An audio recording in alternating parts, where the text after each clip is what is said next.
আসসালামু আলাইকুম, সুপ্রিয় দর্শক মণ্ডলী।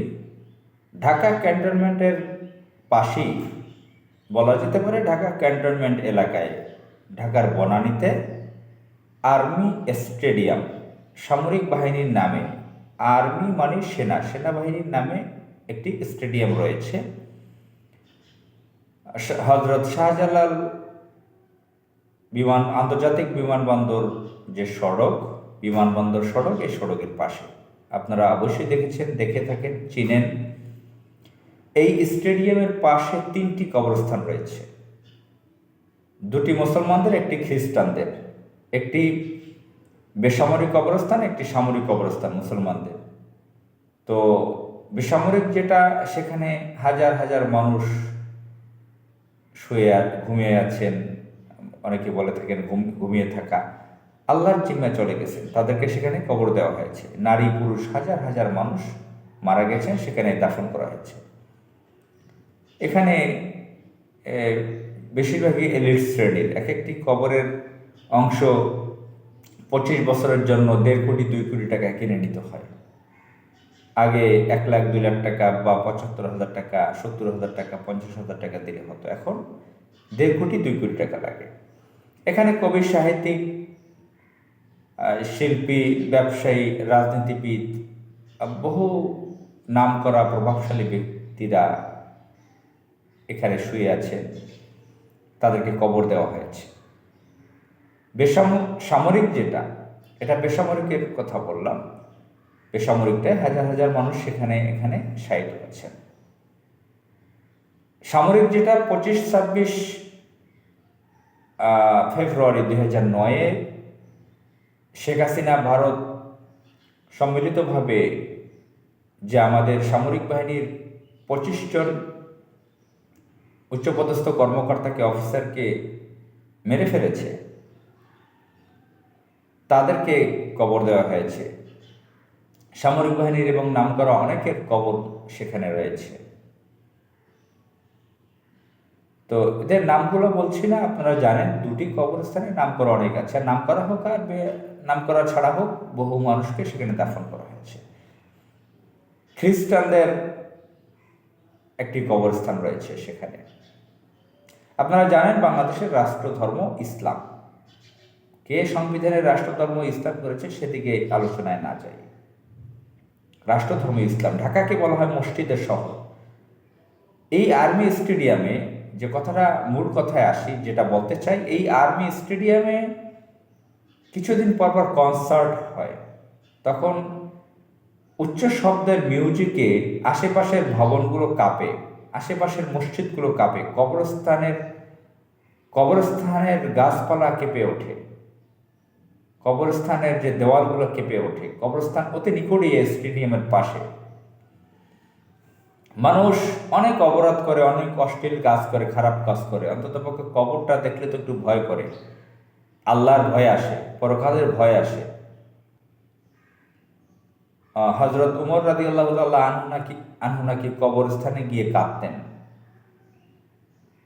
আল্লাহর ভয় তৈরি করার জন্য। তো কবর দেখলে মানুষ সালাম দেয়, আসসালামু আলাইকুম ইয়া আহলাল কুবুরি। এগুলো অনেক কবরে লিখেও রাখে, কবরস্থানে অনেকে, গ্রামেও আছে, শহরেও আছে, অনেক জায়গায়। তো কবর দেখলে মানুষের ভয় আসার, আল্লাহর ভয় আসার কথা। সেখানে কিছুদিন পর পর কনসার্ট আয়োজন করে, প্রকম্পিত করে কবরস্থান এলাকা। আমরা কোন ধরনের মুসলমান, কোন ধরনের রাষ্ট্রধর্ম আমরা? আমাদের এই ঢাকাকে মসজিদের শহর বলা হয়। কয়েকদিন আগে পাকিস্তানের একজন ফোক শিল্পী এনেছে, তার নাম হচ্ছে কি, ফোক সিঙ্গারের নাম হচ্ছে রাহাত ফতে আলী খান। পাকিস্তানের নাম করা শিল্পী ফতে আলী খানের ছেলে।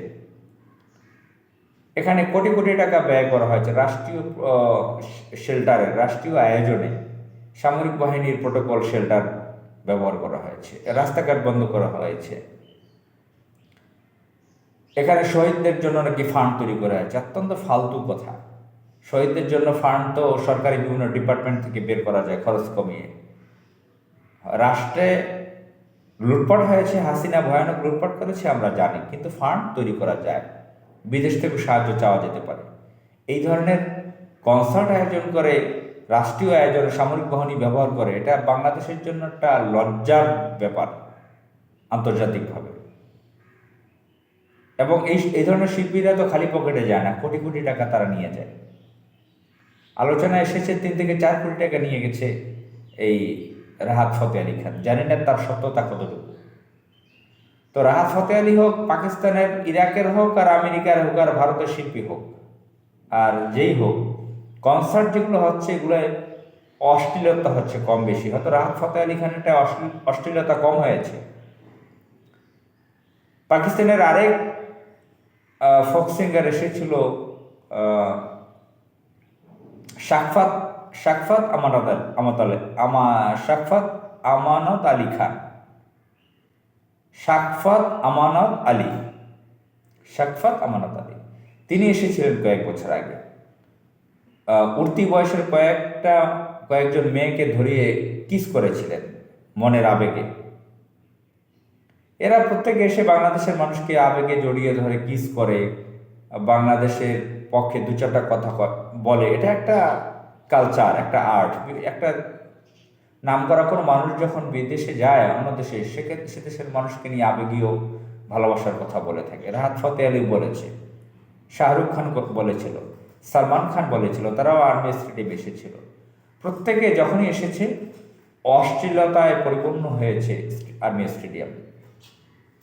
হাজার হাজার যুবক যুবতী, অনেকে নেশা করে এসেছে, ছেলে মেয়ে, তরুণ তরুণী একসাথে গিয়েছে, উন্মাদনায় মেতেছে, ফুর্তি করেছে, চিৎকার করেছে, নাচানাচি করেছে, এগুলো হয়েছে সেখানে। তো বড়রা ছোটরা অনেক দেখেন না যে আজকে একজন সিনিয়র বয়স্ক 50-এর উপরে বয়স একজন, সে কিভাবে তার তরুণী স্ত্রীকে জড়াজড়ি করছিল, সেটার ভিডিও ভাইরাল হয়েছে। তো এটা তো ছোটখাটো ব্যাপার। শাহরুখ খান যেটা করেছিল, কিস করেছিল আরেকজনের স্ত্রীকে ধরে। এবং সেখানে মিউজিকে, আমি তো বারবার বলার চেষ্টা করছি যে মিউজিকে কেঁপে ওঠে সারা এলাকা। তো এখানে সামরিক বাহিনীর লোকজন যারা আয়োজন করে, সরকারের লোকজন কি জানে না এই স্টেডিয়ামের পাশে 3টি কবরস্থান? মানুষ তো কবরস্থান, মসজিদেরই অনেক কাজ করে। অশ্লীল কাজ কেনই বা করবে তারা? আল্লাহর ভয় কি তাদের নাই? তাদের কি মরতে হবে না? তারা কি পরকালে যাবে না? এটা মুসলিমদের দেশ, বাংলাদেশ মুসলিম দেশ, রাষ্ট্রধর্ম ইসলাম। ঢাকাকে মসজিদের শহর বলা হয়। কিভাবে এখানে অশ্লীলতা এরকম হতে পারে? আসসালামু আলাইকুম।